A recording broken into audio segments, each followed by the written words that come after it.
All right, welcome to Petty Talks with Deja. Okay, y'all, so this situation with the streamer who was trying to walk from Philly to California and is now in the hospital, it is sad, but it's also really got me thinking because honestly, this feels like less random internet chaos and more like we are slowly living in a Black Mirror episode. So what happened was the streamer who was reportedly trying to go from walk from Philadelphia to California, he was streaming it. He was really pushing himself. He had like a little card that he had. It had, everything that he needed as far as like his supplies. And, he was just trying to do this huge challenge. And from what we saw on the video, because, obviously he was streaming it, so there's a video of it. He was in like a very dangerous situation where he was in like a high traffic area walking with a cart, and he was in a two car lane in like on a street or like a 2-lane street, and he was in one of them that was closest to like the sidewalk. He was right in the middle of the lane.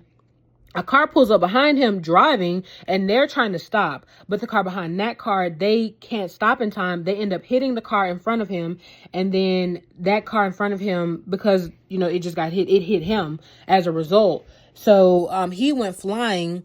But, he walked up. He looked like, he got up and he looked like he was fine. But, when you're having adrenaline and things like that, like your body doesn't know that, or your body knows it's hurt, but the adrenaline is like really pushing you. But it's not until your heart stops pumping all that adrenaline, you're beating so fast, once you sit down, then you realize like, oh, something is not okay. So he is in the hospital. I really do hope he recovers, because no amount of views is worth losing your life or like seriously getting injured for something like that.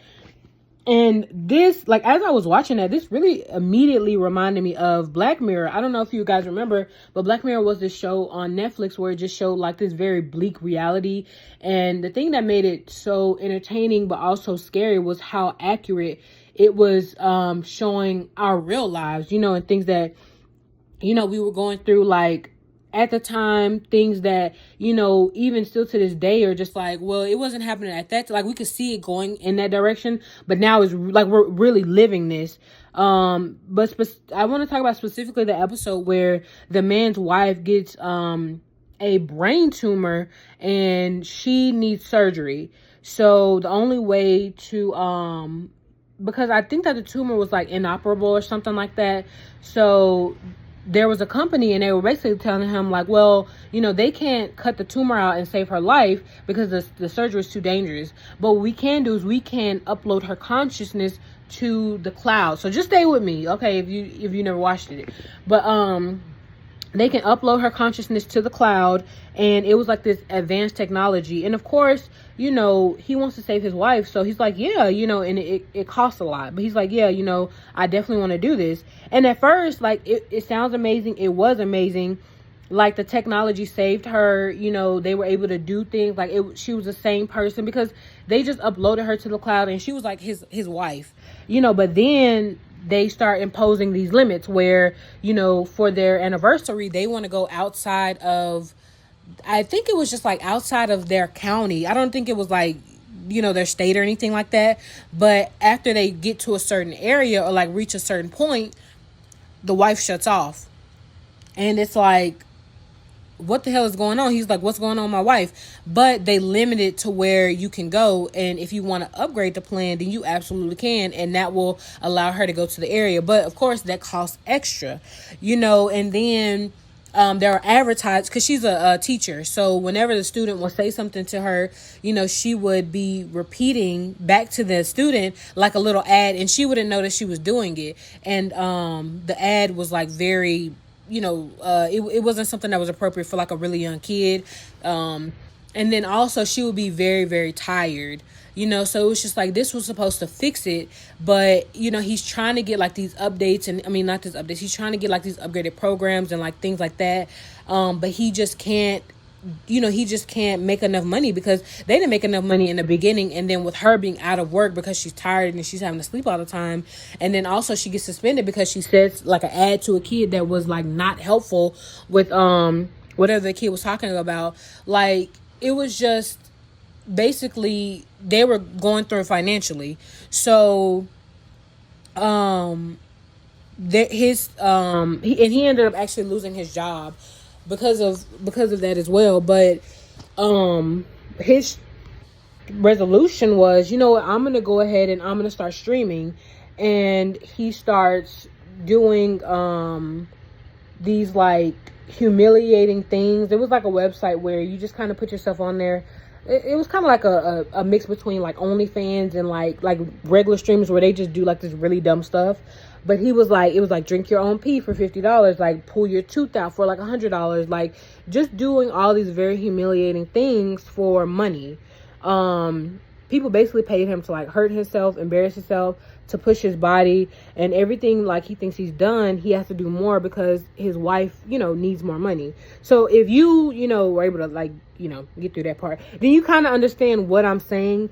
That, you know, because like while this whole Philly to California situation is different, the bigger theme is that it feels the same. Like we are living in a world where survival, money, and attention are pushing people to do more, like be bigger, be riskier, and be more outrageous. And because let's be honest, like regular content doesn't always go viral. Safe choices don't always get clicks, and normal people just don't, like being a normal person doing a normal job, it doesn't always pay the bills the way that you need it to.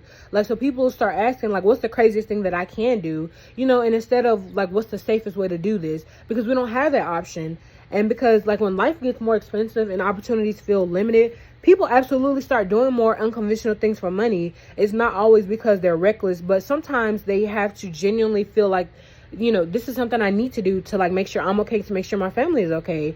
Because the internet will absolutely consume your risk, your pain, your humiliation, your danger, and then they'll just keep on scrolling to the next thing. They probably won't even like it, they won't comment it, they won't share it, you know, so you get that exposure or like those interactions. But like that's the part that people forget. Like virality is always temporary. Algorithms move on.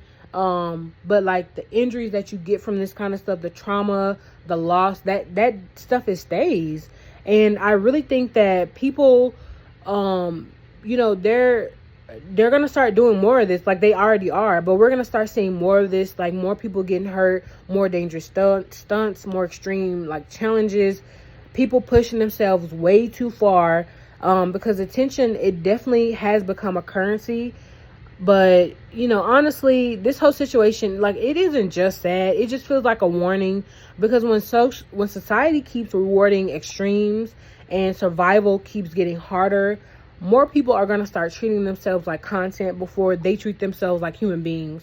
And, you know, another part of that is, not only are people going to do that to themselves, they're also going to do that to their kids. You know, they're already doing that. You know, they don't view just themselves as content. They view their kids as content, because people know that, you know, people want to see like your family. People want to like, you know, be a parasocial relationship with you and your kids and all of that. And like, oh, how's little John doing? And like, oh, this is them going to school. This is them doing this. This is them doing that. So, you know, they're going to start doing that with their whole family. In, you know, they are already, like the family vlogs and stuff like that. But, you know, just let me know what y'all think. Like, are streamers pushing themselves too far? Or is this, you know, just what happens when people feel like doing the most is the only way to get ahead? And honestly, does this kind of stuff feel like Black Mirror-ish to y'all as well? But anyways, this has been Petty Talks with Deja, and I'm wishing him for like a full recovery, because, you know, no view is ever worth your life. But thank you guys. Have a good day.